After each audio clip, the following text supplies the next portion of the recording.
हे पाठीमागं भूस्खलन झालेलं दिसते, झाड पण पडले. मग तसं या भिंतीचा फायदा आहे असं वाटतं ना? फायदाच आहे या भिंतीचा.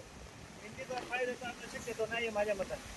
कारण जागा किती थोडी राहिली, किती संरक्षण करणार आहे ना भिंत, एवढं वरून येतं फलक म्हणतात. मग पहिलं तुमच्या शेतात पाणी येत नव्हतं का? विकतचं पाणी नव्हतं येते. आपल्याला पाणी यायचं ते वरून नॅचरल पाणी यायचं. पण आता तुम्ही म्हणताय वरतून भिंत ठरलेली पहिली, हो. मग खाली घेण्याचं कारण काय मग? कारण मी सदस्याला फोन केला, ते म्हणले गावचं गाव भिंत असते ना ती गावाजवळ असते. म्हणलं ठीक आहे, तुमचं काम चांगलं झालं, पण आमचं शेतकऱ्याचं नुकसान झालंय ना. ते म्हणले सदस्य बोलला का आम्ही येतो इथे पाहणी करतो, सरपंच बाईला पण मी कळवलेलं आहे सरपंच. मग त्यांचं काय म्हणणे आलं? ते पण आतापर्यंत कोणीच आलं नाही इथं आमचं क्षेत्र पाहण्यासाठी. नुकसान झाले येतोय म्हणजे ठेकेदार नाही, ठेकेदार आले का ग्रामसेवक म्हणजे आम्ही एकत्र सांगून येतो, कोणीच आलं नाही. मग तुम्ही संबंधित ह्या विभागाशी संपर्क केला का? नाही, मी तहसीलला पत्र व्यवहार केले आहे. त्यांनी काही कारवाई केली का नाही, त्याच्यावर? आता अद्याप कुठली कारवाई नाही झाली. मग आता तुमची मागणी काय आहे किंवा तुमचं आम्हाला एवढीच अपेक्षा आहे आमची. आणि जे पाणी येते ना आपल्या इथून पुढे तरी त्यांनी हे काम करून पाणी दुसरीकडे म्हणजे पहिल्या मार्गाने जात होतं ना पाणी, त्या मार्गाने लावण्यात यावं. काय नुकसान झाले? चला बरं दाखव खाली.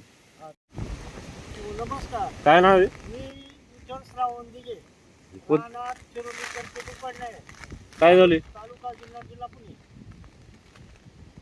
माझं म्हणणं एवढंच आहे, गाव संरक्षणचा भिंत झाली शासनाची, हा. परंतु परिस्थिती अशी का ते पूर्ण पाणी माझ्या क्षेत्रात आल्यामुळं माझं शेतीचं नुकसान झालेलं आहे. पाणी पाण्यामुळं कस काय आले? म्हणजे असं झालं का ठेकेदारानं काय केलं तर पूर्ण पाण्याचा बोट जो आहे तो आपल्या क्षेत्रातून बुडवला गेला. तर आणि दुसऱ्या शेतकऱ्यांकडून ते बंद झाले. पाणीच केलं नाही. म्हणजे आजकाल काय झालं, आतापर्यंत पाणीमध्ये एवढं पाणी काही इथं माझ्या क्षेत्रामध्ये शेतीमध्ये येऊ शकत नव्हतं. ज्या वेळेस हा कामाचा सर्वे झाला त्यावेळेस तुम्ही नव्हते का? नव्हतं त्यावेळेस मी नव्हतो.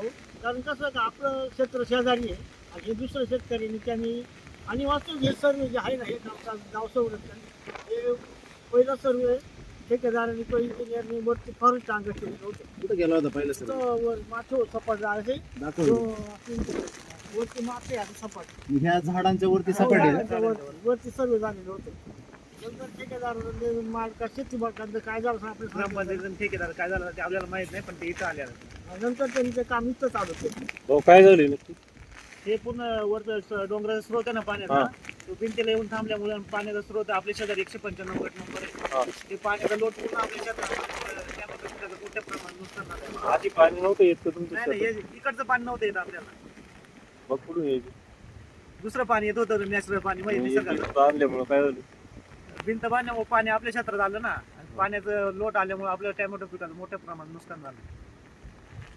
कुठून येते पाणी? दाखव ना जरा. पाणी हे काय इथनं पाणी येते आणि ते पुढे ना तिकडनं पाणी येते. तुम्ही आता ज्या वेळेस वर सर्वे झाला आणि त्याच्यानंतर आता खाली काम चालू झाले, तुम्ही गावच्या सरपंच यांना बोलले होते का? नाही, नाही आपण नाही बोललो काही त्यांना. सदस्य बा तुमच्या हा, संरक्षण होते आपल्या गावाचं, सगळ्यांचं संरक्षण झालं, त्यामुळे आपण काय कोणाला हरकत घेतली नाही. पण आपल्या शेतकऱ्याचं पण संरक्षण करायला पाहिजे होतं ना ते. आता तुम्ही कसे म्हणले का वर सर्वे झाला तर मग हे तुम्हाला कसं माहिती? आम्ही होतो सर्वे झाले. खाली का घेतलं? ते ठेकेदारांनी किंवा ग्रामपंचायतीनं काय झालं ते आपल्याला नाही कल्पना, पण ते खाली भिंत आली तेव्हा आता तुमचं नुकसान झालंय, मग तुम्ही आता विचारलं का नाही त्यांना?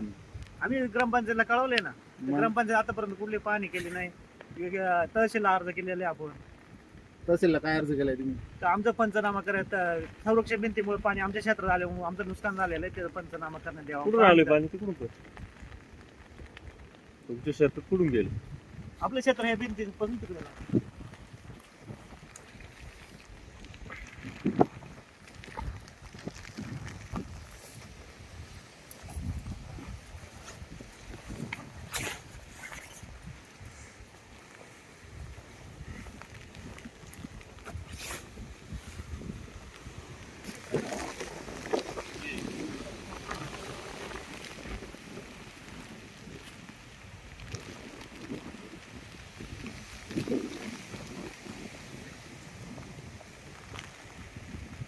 माझं म्हणणं एवढंच आहे, तर प्रशासनानं येऊन त्वरित माझ्या जे नुकसान झालेले एका पिकाचे आत्तापर्यंत त्यांनी माझी दखल पंचनामा करण्यात यावा.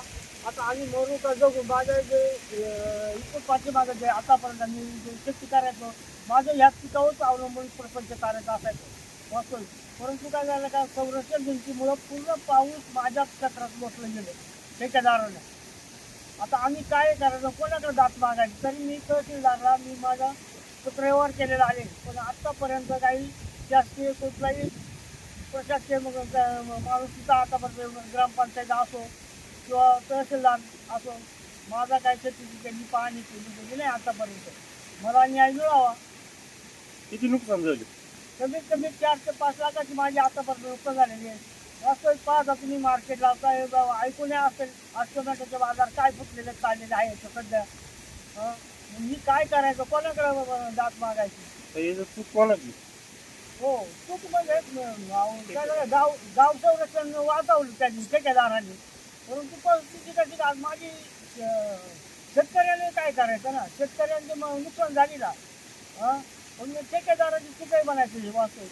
ठेकेदारांनी यावा आणि माझं काहीतरी बोलण्यात जावा, प्रत्यक्ष पाहावं तरी बुवा, पंचनामा तरी करण्यात यावा. हो वास्तविक त्या उन्हाळ्यात एवढी परिस्थिती पाणी लागली तरी मी टमाटाचं पीक वाचवलं गेलो वास्तविक. आणि माझा जर प्रपंच होतं नव्हतं, पैसे स्वतःचं कमायचं माझ्या कामाचं त्याने पूर्णपणे भांडवलामध्ये गुंतवलं गेले. आणि आतापर्यंत मी काय करायचं होतं, आता जर माझ्या जर प्रपंचाला पुढं केलं, जर पैसे जर आता नसतील मला होत तर मी काय करायचं ना. म्हणजे याची काही सकट गेल्या तेव्हा ना तहसीलला